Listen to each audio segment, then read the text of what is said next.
चलिए हो गया।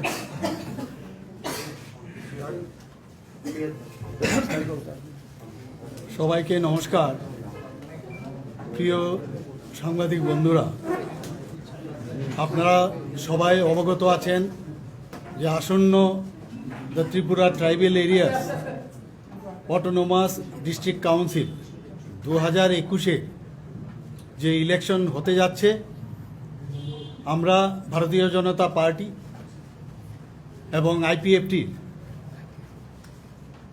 যে জোট, আমাদের বর্তমান সরকার, আমরা ওইভাবে আমরা চলছি। তো সেটাকে আমরা সামনের দিকে এগিয়ে নিয়ে যেতে চাই। তো তাই আজকে আইপিএফটি এবং ভারতীয় জনতা পার্টির যৌথভাবে আমরা টিটিএডিসির ইলেকশন লড়তে যাচ্ছি। ভারতীয় জনতা পার্টি ত্রিপুরা প্রদেশ থেকে যে কনস্টিটিউয়েন্সিতে, আমরা সবাই জানি যে 28টা কনস্টিটিউয়েন্সি আছে টিটিএডিসির। তো এর মধ্যে আজকে আমাদের ভারতীয় জনতা পার্টির থেকে যে সিটগুলো আমরা লড়তে যাচ্ছি সেগুলোর নাম আমি ঘোষণা করছি। 2 নম্বর সিট মাছমারা, ক্যান্ডিডেট হচ্ছে শ্রীমতী স্বপ্নারানী দাস, এটা ওপেন সিট। 3 নম্বর সিট দশদা কাঞ্চনপুর, সেটাও ওপেন সিট। ক্যান্ডিডেটের নাম হচ্ছে শৈলেন্দ্রনাথ। 4 নম্বর হচ্ছে করমছেড়া, সেখানে প্রতিদ্বন্দ্বী করবেন শ্রী বিমল চাকমা। ছামনুতে 5 নম্বর হংস কুমার ত্রিপুরা, মনু ছৈলাংটা, সেটাও ওপেন সিট। সেটাতে শ্রী সঞ্জয় দাস লড়বেন। 14 নম্বর ভুজংনগর ওয়াকিনগর, শ্রী রণবীর দেববর্মা, উনি লড়বেন। 19 নম্বরে আমতলি গোলাঘাটি, শ্রী বিষ্ণু দেববর্মা, বিশু দেববর্মা, উনি লড়বেন। কিল্লা বাগমা 20 নম্বর কনস্টিটিউয়েন্সি, সেখানে শ্রী জয় কিশোর জমাতিয়া। মহারানী ছৈলাংটা 21 নম্বর, সেখানে শ্রী চালাগাং, শ্রী সম্রাট জমাতিয়া। 22 নম্বরে কাটালিয়া মির্জা রাজাপুর, শ্রী পদ্মলোচন ত্রিপুরা। রাইমাবেলিতে 24 নম্বর পতিরাম ত্রিপুরা, উনি লড়বেন। 25 নম্বরে নতুন বাজার মালভাষা অতীন্দ্র রিয়াং লড়বেন। 26 নম্বরে বিসিনগর কলুষিতে শ্রী সঞ্জিত রিয়াং লড়বেন। আর 28 নম্বরে শিলাছড়ি মনু বঙ্কুলে শ্রী কংজ মগ, উনি লড়বেন। তো আমি এখানে 14টা নাম আমি এখানে ঘোষণা করলাম ভারতীয় জনতা পার্টি ত্রিপুরা প্রদেশের পক্ষ থেকে আসন্ন টিটিএডিসির ইলেকশনের। তো এর মধ্যে এই 14টা যে নাম বা সিটের জন্য আমি ঘোষণা করলাম, তার মধ্যে 3টে সিটের মধ্যে আমাদের ভারতীয় জনতা পার্টি এবং আইপিএফটির মধ্যে একটা ফ্রেন্ডলি একটা কম্পিটিশন হবে। সেইগুলো হচ্ছে 14 নম্বর যে নামটা আমি বললাম, 14 নম্বর কনস্টিটিউয়েন্সির ভুজংনগর ওয়াকিনগরে। আরেকটা হচ্ছে 22 নম্বরে কাটালিয়া মির্জা রাজাপুর। আরেকটা হচ্ছে 25 নম্বর কনস্টিটিউয়েন্সি নতুন বাজার মালবাসা। এই 3টে জায়গার মধ্যে আমরা ফ্রেন্ডলি আমরা ইলেকশন লড়ব, মানে উনারাও দেবেন আমরাও দেব। বাকি সবটুকুতে আমি যেগুলো আমি খালি রেখেছি ওনারা ডাইরেক্ট লড়বেন সিঙ্গলি, আর আমরা যেগুলো এই 3টা বাদ দিয়ে করলাম সেগুলো আমরা সিঙ্গলি লড়ব। আলটিমেটলি আপনারা 14টাতে কন্টেস্ট করছেন। হ্যাঁ, তাদের পক্ষ থেকে 18টা সিটের ঘোষণা করা হয়েছিল। 3টা যদি ফ্রেন্ডলি হয় তাহলে 16 হবে ওনাদের পক্ষ থেকে। এখন যেটা আমাদের সাথে ওনাদের কথাবার্তা হয়েছে, সেই অনুযায়ী আমাদের যে অ্যালায়েন্স পার্টনার আইপিএফটি, এখন আমরা ওনারা বলছেন যে 16টার মধ্যে ওরা লড়বেন আর আমরা 14টার মধ্যে লড়ব, 12টার মধ্যে। এর মধ্যে 12টার মধ্যে আরও 2 + 2 মানে যদি আমরা দেখি তাহলে আমরা 14টার মধ্যে আমরা লড়ছি। কিন্তু 14টার মধ্যে আমরা যদিও ডিক্লেয়ার করেছি 3টের মধ্যে আমরা মানে ওনারাও লড়বেন আমরাও লড়ব কমন। বাকি আইপিএফটির থেকে এখন ডিক্লেয়ার করবে, বাকি যেগুলো আমি বলিনি সেগুলো। আমরা মোট 14টার মধ্যে আমরা লড়ব, ওকে। আর এর মধ্যে 3টের মধ্যে আমাদের ফ্রেন্ডলি কম্পিটিশন হবে।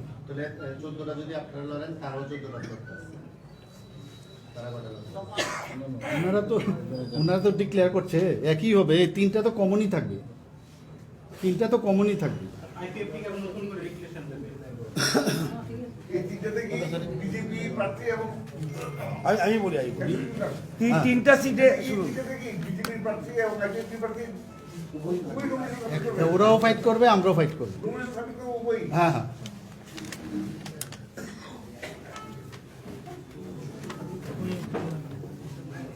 আপনাদের এই সিদ্ধান্তে কি আপনাদের জনজাতির যে বিধায়করা আছে তারা কি খুশি? ওদের সাথে কথাবার্তা বলে খুশির তো এখানে প্রশ্ন উঠছে না, অখুশি তো আমরা দেখছি না।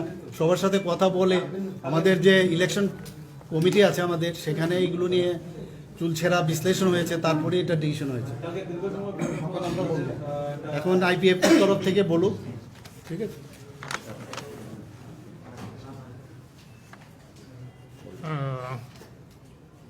সাংবাদিক বন্ধুদের নমস্কার। ত্রিপুরায়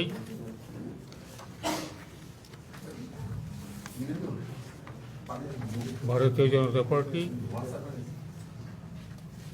বিজেপি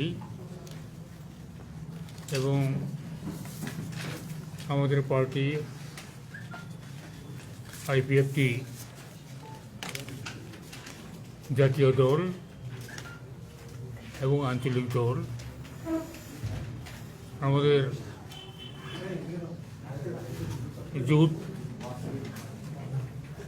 রাজনীতি 2018 সাল বিধানসভা নির্বাচন থেকে শুরু হয়েছে এবং আমরা উভয় পার্টি যুক্তভাবে বিধানসভায় লড়ে জনগণের আশীর্বাদে ক্ষমতায় এসেছি। এরপর বর্তমানে যে নির্বাচন, এডিসি নির্বাচন, এটাকে সাধারণভাবে বলা যেতে পারে এটা লোকাল ইলেকশন। মিউনিসিপ্যাল কাউন্সিলগুলোর মতো এটা একটা লোকাল ইলেকশন, কিন্তু লোকাল ইলেকশন হলেও তার একটা স্বাতন্ত্র্যতা এই যে এডিসি সংবিধানের ষষ্ঠ তফসিল মোতাবেক গঠিত এবং তার জন্য সংবিধানে বিশেষ সংস্থান রাখা হয়েছে। কাজেই এটা অনেকটা একটা রাজ্যতে নির্বাচনের প্রায় কাছাকাছি তার সমস্ত কার্যক্রম। যাই হোক, আমরা অনেক আলাপ আলোচনা পর্যালোচনার মাধ্যমে ভারতীয় জনতা পার্টি এবং আইপিএফটির মধ্যে চূড়ান্তভাবে আসন সমঝোতা আমরা করলাম এবং এই মুহূর্তে সম্মানিত বিজেপির রাজ্য সভাপতি, বিজেপির প্রার্থীগণের নাম উনি এখানে ঘোষণা করেছেন। আমরা আইপিএফটির পক্ষ থেকে বাকি সিটগুলিতে আমরা লড়াই করছি। এগুলো হলো 1 নম্বর দামছড়া জম্পুই। ওখানে আমাদের প্রার্থী জিতেন্দ্র রিয়াং। এটা এসটি সিট। এরপরে আমাদের 7 নম্বর দেমদুম কচুছড়া এসটি সংরক্ষিত সিট, প্রার্থী আমাদের বীরেশ দেববর্মা। তো 8 নম্বর গঙ্গানগর গন্ডছড়া, এটাও রিজার্ভ সিট এসটির জন্য, সেখানে জীবনজয় রিয়াং আমাদের প্রার্থী। এরপরে হালাহালি আশ্রামবাড়ি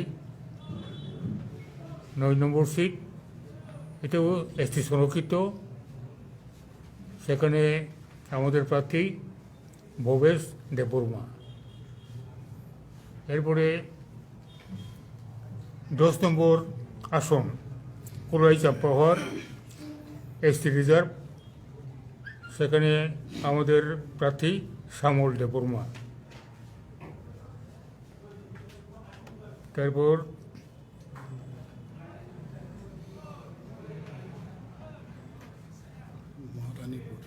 কুলাই চাম্পাহার, সরি 11 নম্বর মহারানীপুর তেলিয়ামুড়া, সেটাও এসটি সংরক্ষিত সিট, প্রার্থী শ্রীমতী গীতা দেববর্মা।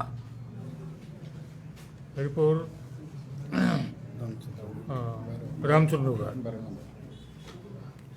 রামচন্দ্রঘাটে সেখানে আমাদের প্রার্থী মিন্টু দেববর্মা। এরপর 13 নম্বর সিমনা তমাকারি এসটি সংরক্ষিত, প্রার্থী মঙ্গল দেববর্মা। এরপর বুদ্ধনগর ওয়াকিনগর 11 নম্বর কনস্টিটিউন্সি, 14 নম্বর কনস্টিটিউন্সি, এখানে আমাদের প্রার্থী বুদ্ধ দেববর্মা। এরপরে জিরানিয়া 15 নম্বর সিট এসটি সংরক্ষিত, সেখানে আমাদের প্রার্থী অজিত দেববর্মা। এরপর হচ্ছে 16 নম্বর মান্দাই পুলিনপুর এসটি সংরক্ষিত, প্রার্থী বড়রাম দেববর্মা। এরপরে মান্দাই পুলিনপুর তো বললাম। এবার 17 নম্বর একরজোড়া জন্মজয়নগর, সেখানে আমাদের প্রার্থী প্রকাশ দেববর্মা। এরপর 18 নম্বর টাকাজোড়া জম্পুজোলা এসটি সংরক্ষিত পদ আসন, প্রার্থী ব্রজলাল দেববর্মা। এরপরে আমাদের রয়েছে 27 নম্বর কাথালিয়া মির্জা 22 নম্বর কাটালিয়া মির্জা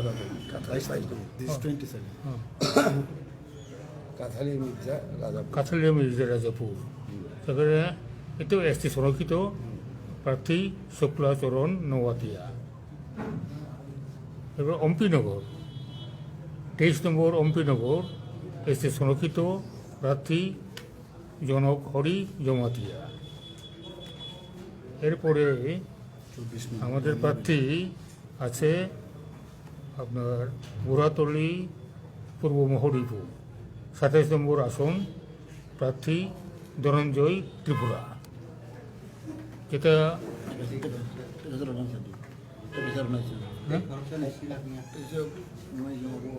না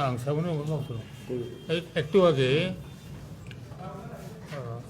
সম্মানিত বিজেপির রাজ্য সভাপতি বলেছেন যে আমাদের আসন ভাগাভাগি চূড়ান্ত হয়েছে, বিজেপি 12টি আসন, বাকি 16টি আসন। সেই 16টি আসনে আমরা আইপিএফটি লড়াই করছি। উনি উল্লেখ করেছেন যে 3টা কেন্দ্রে বন্ধুত্বপূর্ণ প্রতিযোগিতা হবে, প্রতিদ্বন্দ্বিতা হবে। সেই জন্যই ওনাদের এখানে প্রার্থী তালিকা, হ্যাঁ, এখানে 14 হয়েছে, আর আমাদের হবে 17 প্রার্থী তালিকাতে, তাই হয়। টোটালিটিতে প্রার্থী তালিকা 28-এর বেশি, কিন্তু ওই আপনার একটা আসনে 3টা আসনে আমরা পরস্পরে বন্ধুত্বপূর্ণ প্রতিদ্বন্দ্বিতা করছি, সেই জন্যই এটা 3টা সিটটা বা 3 জন প্রার্থী একটু 28-এর বেশি, এটাই পরিষ্কার। আর আমরা আইপিএফটি এর আগে আমরা যে প্রেস মিট করে যে প্রার্থী তালিকা 18 জনের ঘোষণা করেছিলাম, যেহেতু জোট চূড়ান্ত হয়েছে, সেই জন্যই আমাদের যে যে আসনগুলো আমাদের জন্য নির্দিষ্ট হয়েছে সেটা এখন যেহেতু এক্ষণে আমরা এখানে তুলে ধরলাম, ঘোষণা করলাম, কাজে ওই যে আগে 18 জনের যে প্রার্থী তালিকা আমরা ঘোষণা করেছিলাম এটা বাতিল হয়ে গেছে। কাজেই এটা হলো আমাদের 16টা কেন্দ্রে আমাদের প্রার্থী তালিকা। 17 হচ্ছে এই জন্য যে আরেকটা কেন্দ্রে আমরা বিজেপির যে এয়ারমার্ক যে আসন সেখানে আমরা একটা, এই হলো স্ট্র্যাটেজি জোটের নির্বাচনের স্ট্র্যাটেজি। 16 একদিকে, 12 অন্যদিকে, আবার 16-এর সঙ্গে +1 যেটা বিজেপির যে বরাদ্দ আসন সেখানে আমরা লড়ছি, আর ভাইস ভার্সা বিজেপির পক্ষ থেকে 2টো আসনে আইপিএফের যে বরাদ্দ আসনে লড়াই হয়। এই হলো মোটামুটি মানে ফাইনাল চিত্র। ঠিক আছে। স্যার একটু কনফিউশন একটু নির্বাচনী প্রচারে আপনাদের মূল বিষয়টা কি থাকবে?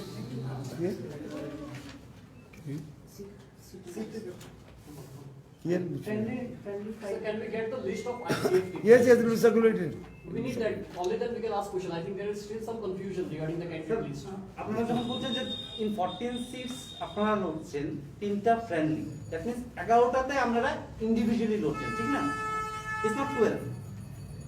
12টার মধ্যে আমরা একটা লড়বো, 17টা না না, এরা- 14টা তো আপনাদের, বিজেপির তো 14টা সিটে আপনারা ক্যান্ডিডেট দিচ্ছেন, এর মধ্যে 3টা ফ্রেন্ডলি হচ্ছে, মানে ইন্ডিভিজুয়ালি শুধু বিজেপি লড়ছে ইজ 11 সিটস, নট 12, Yes.